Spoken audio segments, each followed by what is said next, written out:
All right, now, discovering the problem in 3D printing. I'm going to walk you through the 3D printing use case. I talked about automation a little bit, and I kind of took for granted that everybody knew what I was talking about.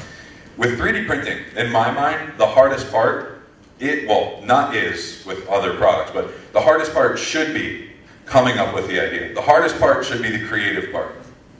Because that's what computers can't do. That's what we can't train robots to do. We can train robots to do everything else. And we did that as a company. But this is the hardest part, coming up with what you need to manufacture to solve a real world problem. Once you have that design, you have to bring it into a program called Slicer.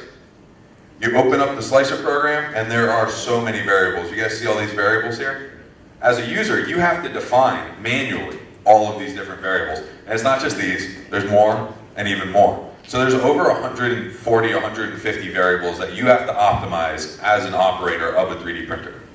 And let's assume that you optimize those variables appropriately. What you have to do is take that file, walk over to the printer, plug it in, hit go. You can walk away, but as soon as the print job is done, once you've walked away, every minute that you're not at the machine once it's done, it's sitting there doing nothing and creating no value. So it sits idle. You have to show up and manually remove the part, just like this guy is doing. And you want to know what happens when you don't get those variables right and you didn't optimize it properly? You get a spaghetti bomb. And in some cases, if the machine's not good enough, or some of your settings or your parameters were off, or your design file was a little incorrect, you end up like Mr. Sad Pineapple here. This was supposed to be a pineapple, but instead his head exploded. He's not very happy. There's another major issue too, is when you want to use the 3D printer over and over and over again, you have to constantly maintain it and re-level the print bed so that you get good print quality. So there are all these issues that good robotics could have solved, but nobody had solved them. And that's what we did. We invented the NV Pro.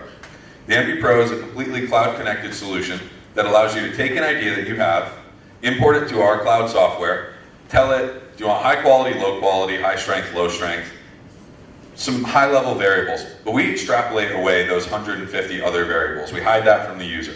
So with our system, it's as easy as Control-P, Enter, basically. We made it really, really easy to do the 3D printing process.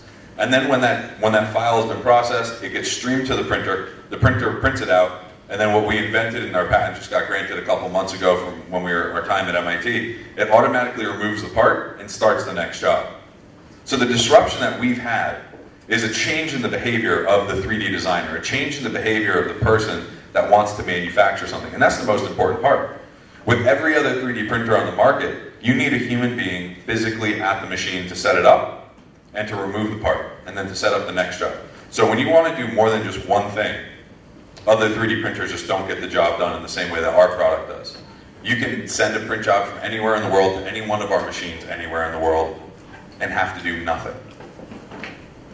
That's a beautiful world. And this was the prize that I was telling you about. This was the Lemelson prize that the four of us won. We were pretty happy about that. That was a lot of fun.